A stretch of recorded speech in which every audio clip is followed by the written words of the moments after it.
ஆனா இது நாளடைவில் 34 வருடங்களாக தமிழ்நாடு முழுவதும் புதிய பூமின்னு ஒரு பேனர் வந்து பாத்தீங்கன்னா ஆபாசம் இல்லாத நடன குழு. இன்னைக்கு 450 நடன கலைஞர்கள் சினிமாவில் இருக்காங்க அப்படின்னா எங்களுடைய கலைஞர்கள் தான். கிட்டத்தட்ட 25 நடன இயக்குனர்கள் இருக்காங்க. நாங்க ஒரு மலேசியாவில இருந்து ஒரு 11 அடிமைகளாக மாட்டிட்டாங்க. ஏஜென்ட் மூலமா வேலைக்கு போனவங்க அவங்க பாஸ்போர்ட்லாம் பிடிங்கி வச்சு அந்த மலாக்கா கோம்ல மாட்டிக்கிட்டாங்க. அப்ப நம்ம அமைப்பை தெரிஞ்சு அவங்க அங்கிருந்து எங்களுக்கு வந்து எங்களை காப்பாத்துங்கிறாங்க. தூதரகத்தின் மூலமாக அந்த 11 தமிழர்களை மீட்டு கொண்டு வந்தோம். 2026 அன்னைக்கு சூழ்நிலை வந்து மக்களுக்கு நல்லது செய்யக்கூடியது. இது திமுகவாக இருந்தாலும் சரி, அதிமுகவாக இருந்தாலும் எந்த கட்சியா இருந்தாலும் சரி, மக்களுக்கு இப்ப இருக்கிற சூழ்நிலைகளெல்லாம் மாற்றி மக்கள் நலம் காக்க, மக்களுடைய பாதுகாப்புக்கு முக்கியத்துவம் கொடுக்கக்கூடிய கட்சிகளுக்கு நிச்சயமா நாங்க ஆதரவு கொடுப்போம்.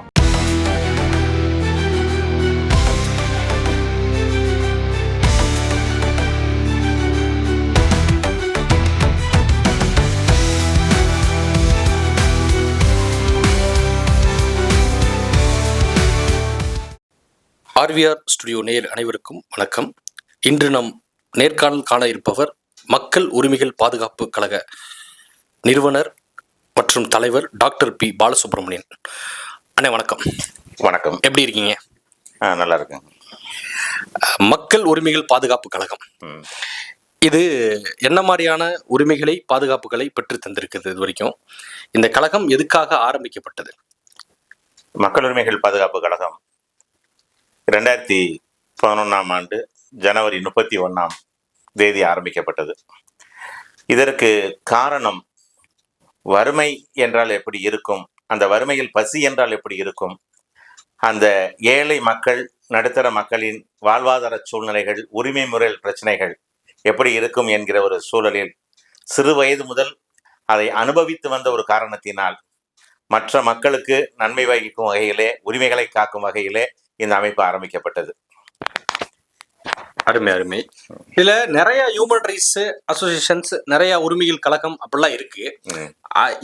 அந்த இதுல வந்து உங்களுடைய அந்த பாதுகாப்பு கழகம் ஆரம்பிக்க வேண்டிய காரணங்கள், சூழல்கள் எதுக்காக ஆரம்பிச்சீங்க?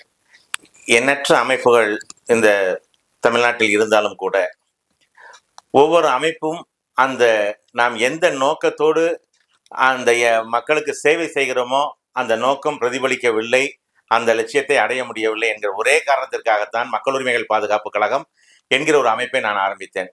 இதுல என்ன அப்படின்னா, இந்த அமைப்புங்கிற சொல்லப்படுறது பார்த்தீங்கன்னா நிறைய கட்ட பஞ்சாயத்து, பண வருமானத்திற்காக அது ஒரு வியாபார தளமாக மாற்றி விட்டார்கள் ஒரு சிலர். நான் குறிப்பிட்டு சொல்ல விரும்பவில்லை. எத்தனையோ அமைப்புகள் இருக்கிறது, மக்களுக்கு நன்மை வகிக்கக்கூடிய அமைப்புகளும் இருக்கிறது. அதே நேரத்தில் இந்த மாதிரி வியாபார நோக்கத்தோடு போகக்கூடிய அமைப்புகள் தான் இன்னைக்கு வந்து சமுதாயத்துல வந்து அது கொண்டு செல்ல முடியவில்லை.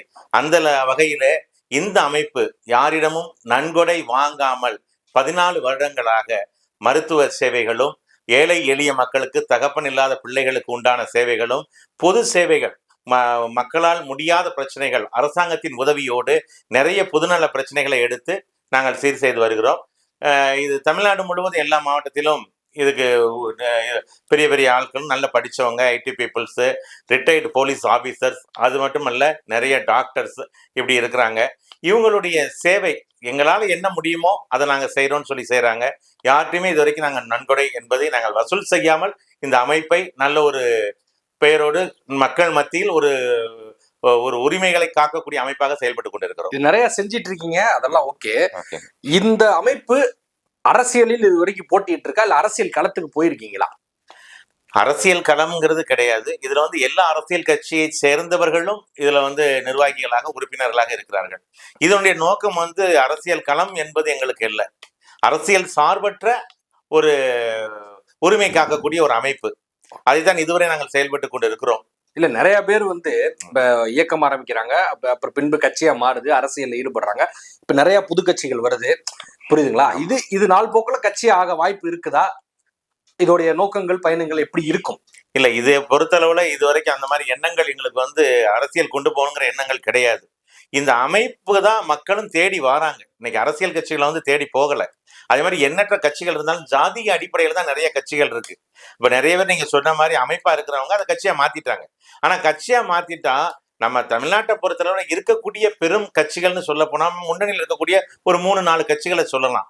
ஆனா இப்போ இந்த கட்சிகள்னு பாத்தீங்கன்னா கிட்டத்தட்ட ஒரு 1000த்துக்குள்ள கட்சிகள் ஜாதி அடிப்படையில ஒவ்வொரு மாவட்ட ரீதியா கட்சிகள் வந்துட்டு இது வந்து நாளடைவுல போகும்போது அந்த பயணம் வந்து நமக்கு செல்லுபடி ஆகாதுங்கிற நோக்கத்தோடு இது அமைப்புங்கிற பேரை தான் போயிருக்கோம். இது மக்களுக்கு நாளைக்கு ஒரு சூழ்நிலையில வேற ஏதாட்டு ஒரு பாதுகாப்பை தரணும், வேற ஏதாட்டு செயல்படணுங்கிற சூழ்நிலை உருவானால் அது அந்த நேரத்தை பொறுத்து தான் சொல்ல இப்ப முடியும். நீங்களே சொல்றீங்க ம். சாதி ரீதியா நிறைய கட்சிகள்லாம் இருக்கு அப்படின்னு. ஆமா. நீங்க சாதி இல்லாம கட்சியை பண்ண வேண்டியதானே? ஏன் மத்தவங்கள சொல்றீங்க? இப்ப நீங்க ஒரு இயக்கம் இல்ல. வச்சிருக்கீங்க, நீங்க சாதி ரீதியா பல கட்சிகள் இருக்கு. நீங்க சாதியை தவிர்த்துட்டு அரசியல் பண்ண வேண்டியதானே? ஏன் பண்ணல? இப்ப நாங்க எங்க அமைப்புல வந்து அந்த ஜாதிங்கிறதே கிடையாது. யாருக்குமே நாங்க ஜாதி என்ன ஜாதி நாங்க கேட்கறது கிடையாது. ஜாதின்னு கிடையாது. இது மதம் கிடையாது, ஜாதி கிடையாது, இனம், மொழி அப்பாற்பட்டதான். இது என்னன்னா எங்களுடைய இது கூட்டு குடும்பம். எங்களுடைய தாரக மந்திரமே கூட்டு குடும்பம். இன்னைக்கு நீங்க வந்து இந்த அமைப்புல வந்து செய்றீங்கன்னா ஏதோ ஒண்ணு மக்களுக்கு பிறந்தோம், வளர்ந்தோம், வாழ்ந்தோம், மரித்தோம்னு இல்லாம, இறந்தோம்னு இல்லாம ஏதாட்டு ஒரு தடயத்தை நீங்கள் விட்டு செல்ல வேண்டும் என்று அப்துல் கலாம் ஐயாவுடைய அந்த கொள்கையின் அடிப்படையில ஏதாவது ஒண்ணு இந்த மக்களுக்கு இந்த பூமிக்கு நம்ம செஞ்சாகணும். அப்ப செய்யணுங்கிற தாட்டோட வந்திருக்கோம். ஜாதி தேவையில்லை, மதம் தேவையில்லை, இனம் தேவையில்லை, மொழி தேவையில்லை. ஆகையாலதான் இதுல கூட்டு குடும்பங்கிற ஒரு கான்செப்ட்ல நாங்க அந்த கொள்கையில நாங்க நடமாடிட்டு இருக்கோம். நிறைய பண்றீங்க, நிறைய திட்டங்கள் இருக்கு, அதெல்லாம் ஆமா. ஓகே. ஒரு அதிகாரத்துவத்தை பெறணும் அப்படின்னா அது ஒரு எம்எல்ஏவா இருந்தாலும் ஒரு கவுன்சிலரா இருந்தாலும் தான் பண்ண முடியுமே தவிர, இப்ப நீங்க வந்து வேற ஒருத்தவங்க ஒரு எம்எல்ஏ நாடுறதோ கவுன்சிலர் நாடுறதோ நாடிதான் நிறைய விஷயங்களை உங்களால் மீட்க முடியுது, வாங்க முடியுது. அந்த மாதிரி உங்க சைட்ல இருந்து ஒரு எம்எல்ஏவோ ஒரு கவுன்சிலரோ இருந்திருந்தாதான் உங்களுக்கு இன்னும் ரொம்ப ஈஸியா இருக்கும்ல. அது ஏன் நீங்க அதை ஏன் பண்ணல, ஏன் பண்ணக்கூடிய அவசியங்கள் வரலையா அப்படின்னு கேக்குறேன். இல்ல இந்த பண்ணக்கூடிய அவசியங்கள் வரணும்னு இல்ல.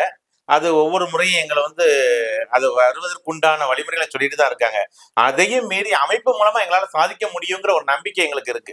இன்னைக்கு இருக்கக்கூடிய அரசியல் வட்டாரங்களை பாத்தீங்கன்னா நாங்க ஒரு மலேசியாவில இருந்து ஒரு 11 அடிமைகளாக மாட்டிட்டாங்க. ஏஜென்ட் மூலமா வேலைக்குன்னு போனவங்க அவங்க பாஸ்போர்ட் எல்லாம் பிடுங்கி வச்சு அந்த மலாக்கா கோம்ல மாட்டிக்கிட்டாங்க. அப்ப நம்ம அமைப்பை தெரிஞ்சு அவங்க அங்க இருந்து எங்களுக்கு வந்து எங்களை காப்பாத்துங்கிறாங்க. அப்போ நாங்க அப்போ இருந்த நம்ம ஐயா ஜென்ஜி மஸ்தான் வெளியுறவுத்துறை அந்த நம்ம வெளிநாட்டு வாழ் நலத்துறை அமைச்சர் அவர் மூலமாகவும் வெளியுறவுத்துறை அமைச்சர் மத்திய அமைச்சர்கிட்டையும் மூலமா நாங்க அமைப்பு மூலமா தான் பெட்டிஷன் கொடுத்து மலேசியாவில் உள்ள கவர்மெண்ட்டுக்கும் கொடுத்து அங்க உள்ள அந்த தூதரகத்தின் மூலமாக அந்த 11 தமிழர்களை மீட்டு கொண்டு வந்தோம். அதே மாதிரி நீலகிரி மாவட்டத்துல ஒரு சுகுணாங்கிற பெண்மணி துபாயில மாட்டிக்கிட்டாங்க. அந்த பெண்மணி இப்படிதான் நாங்க வந்து அமைப்பு மூலமா தான் இந்த மந்திரிகள் உதவியோட தான் சிஎம் உதவியோட தான் நாங்க அவங்கள மீட்டு கொண்டு வந்திருக்கோம். இங்க அதெல்லாம் எங்களுக்கு அது நம்பிக்கை இருக்கு. அமைப்பு மூலமா எந்த அரசு வந்தாலும் அதன் மூலமா எங்களுடைய காரியத்தை சாதிக்க முடியும். இல்ல அது புரியுது. இப்ப நீங்க இப்போ நீங்க போய் ஒரு உதவி வேணும்னா ஒரு எம்எல்ஏவா இருக்கிற மஸ்தான் அமைச்சரா இருக்கிற ஒரு எம்எல்ஏ அவர்கிட்ட போய் தான் நாடுறீங்க. ஆமா. ஜெய்சங்கர் அவர்களை போய் நாடிதான் பண்றீங்க. அப்ப அரசியல் அதிகாரத்தில் இருக்கவங்க தானே போக முடியுது. அந்த மாதிரி ஏன் உங்க கூட இருக்கவங்க யாருமே கேட்கலையா? ஏன் நீங்க ஏன் அரசியல் கழகமா மாத்தல? ஒரு பெரிய அரசியலுடைய செயல்பாடுகள் நம்ம உருவாக்கலாம், ஒரு எம்எல்ஏவோ எம்பி தேர்தலோ இல்ல கவுன்சில் தேர்தலோ நம்ம நிக்கலாம் அப்படின்னு நிறைய பேர் ஐடியா கொடுத்துருக்காங்களா, பேசியிருக்காங்களா, இல்ல நிறைய கருத்துக்கள் வந்திருக்கா? இல்ல இந்த கருத்துக்கள் வந்திருக்கு. ஆனா இன்னொன்னு என்னன்னா இப்ப நாங்க செயல்படுற விதம் எந்த ஒரு துறையாக இருக்கட்டும், ஒரு காவல்துறையாக இருக்கட்டும், இல்ல ஒரு அரசாங்கத்தின் சார்பாக எந்த ஒரு துறையாக இருந்தாலும் இந்த அமைப்பின் பேர்ல போகும்போது எங்களுக்கு துரிதமான வேலை நடக்கிறது. ஒரு காவல்துறை எடுத்துக்கோங்க, எந்த ஒரு உதவி நான்னாலும் உடனே எங்களுக்காக அமைப்பா சரி இது அரசியல் சார்பற்றதுங்கும் போது அதை அவங்க எங்களுக்கு ஹெல்ப் பண்ணி தராங்க. அதே மாதிரி எந்த லாக்காலையும் உடனே வேலை நடக்கு.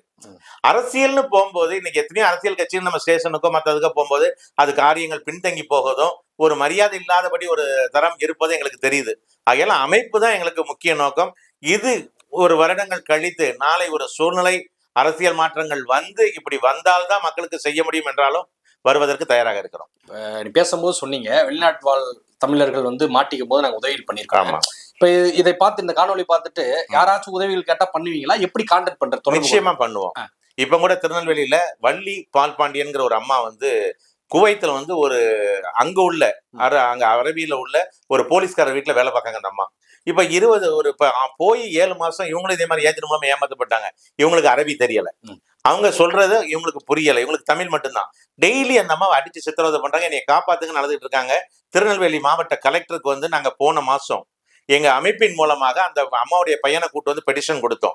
இப்ப அதுக்குண்டான முகாந்திரம் அங்க அவங்க தூதரகத்துக்கு அனுப்பி இந்த வாரத்துல வந்து அந்த அம்மாவை வள்ளி பால்பாண்டியன் அவங்கள ரெக்கவரி பண்ணி கொண்டு வரோங்கிற இதுல வந்து எங்களுக்கு ஒரு வாக்குறுதி கொடுத்துருக்குறாங்க. அந்த மாதிரி நாங்க கண்டிப்பா யார் உதவின்னு கேட்டாலும் கண்டிப்பா செய்வோம். கண்டிப்பா. இப்ப தொடர்பு கொள்ளணும்னா உங்களை தொடர்பு கொண்டா நீங்க தாராளமா உதவி கொண்டு பண்ணுவீங்க. ஆமா நேரடியா கண்டிப்பா. உங்களே தொடர்பு கொள்ளலாம். கண்டிப்பா சரி. செய்யலாம். இப்ப இறுதியாக ம். 2026 ம். சரியான சூடு கலப்புற ஒரு அரசியல் களம். கண்டிப்பா. அதில் உங்கள் ஆதரவு யாருக்கு இருக்கும்? இல்ல உங்கள் யாரு வெற்றி பெறுவான்னு நீங்க நினைக்கிறீங்க?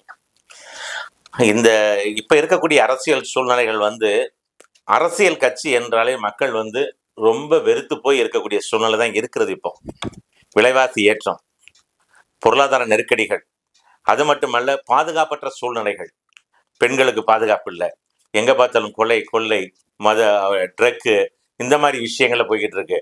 ஸோ ஆகையால வந்து மக்கள் வந்து ஒரு தட்டு மக்கள் அடுத்த எதிர்பார்ப்பு 2026 எப்படி இருக்குன்னு சொல்ல முடியாது. எதிர்பார்ப்புக்கு உண்டான அரசியல் தளங்கள் இன்னைக்கு இல்ல. திமுக தோக்கும். அரசியல் கட்சிகள்ல திமுக தோக்குங்கிறதுல அந்த சூழ்நிலை எப்படின்னு சொல்ல முடியாது.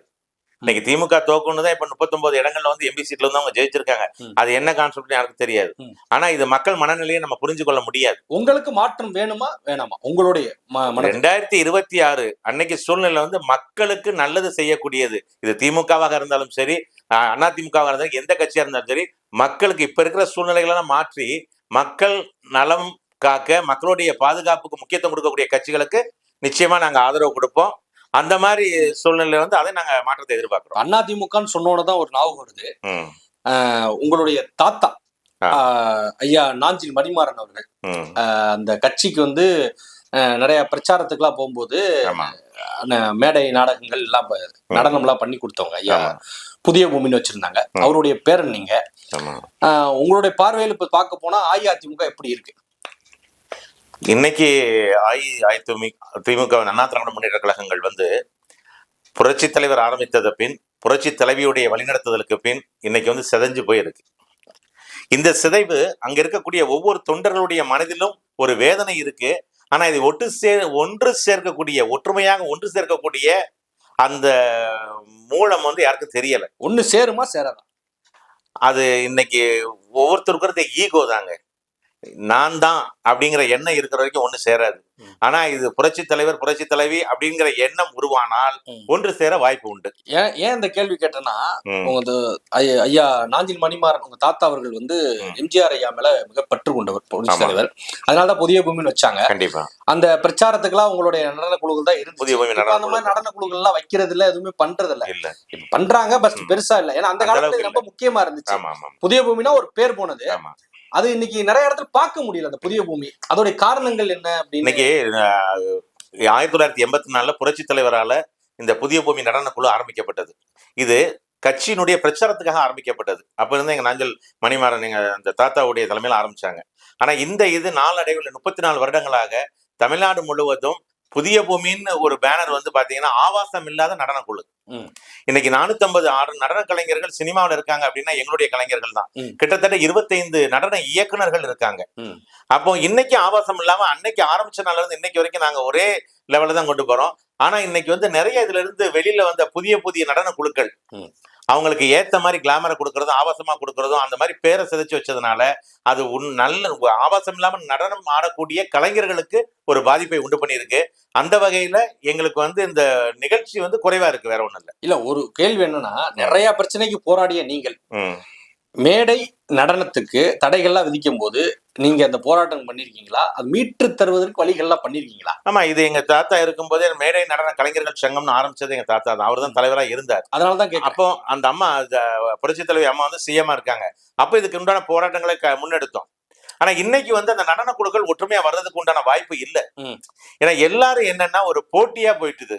இந்த தொழில் வந்து போட்டியா போனதுனால எங்க நம்ம வந்து அந்த இடத்த பிடிக்கணும். இந்த வருஷம் ஒரு டான்ஸ் ப்ரோக்ராம் பண்ணோம்னா அடுத்த வருஷம் பிடிக்கணும் அப்படின்னா ஒன்னு ஆபாசத்தை கொடுக்கணும், இல்லைன்னா அந்த ரேட்டை வந்து நம்ம குறைச்சு கொடுக்கணும். அப்போ உண்மையாவே அந்த கலைஞர்களுக்கு வந்து பாதிப்பு ஏற்படுது. எல்லாத்துக்கும் வாழ்வாதாரம் கிடைக்க மாட்டேங்குது. ஆனா இந்த ஒற்றுமை வரணும். அதுக்காக மேடை நடன கலைஞர்கள் சங்கம் இருக்கு. ஆனா இதை ஒன்று சேரக்கூடிய எண்ணங்கள் வந்து யாருக்கும் இல்லை. மீட்க முடியுமா முடியாதா? மீண்டும் சரி நிச்சயமாக முடியும். இந்த எண்ண ஓட்டங்கள் எல்லாரும் ஒண்ணு போல இருக்காங்கன்னா அது கண்டிப்பா மீட்க முடியும். உங்க மக்கள் உரிமைகள் பாதுகாப்போம் அதுக்கு முன்னிக்குமா? கண்டிப்பா நிற்கும். அதுக்கு நாங்க உறுதுணையா இருப்போம். இவ்வளவு நேரம் நாங்கள் கேட்ட கேள்விகளுக்கு சீரும் சிறப்புமாக பதிலளித்த உங்களுக்கு எங்கள் மனமார்ந்த நன்றிகள், வாழ்த்துக்கள். நன்றி. RVR ஸ்டுடியோஸ் யூடியூப் சேனல் ரசிகர்கள் அனைவருக்கும் மக்கள் உரிமைகள் பாதுகாப்பு கழகம் சார்பாக என் இதயம் நிறைந்த வாழ்த்துக்களையும் நன்றிகளையும் தெரிவித்துக் கொள்கிறேன். நன்றி. மக்கள் உரிமைகள் பாதுகாப்பு கழகம் தலைவர் முனைவர் பொன் பாலசுப்ரமணியன்.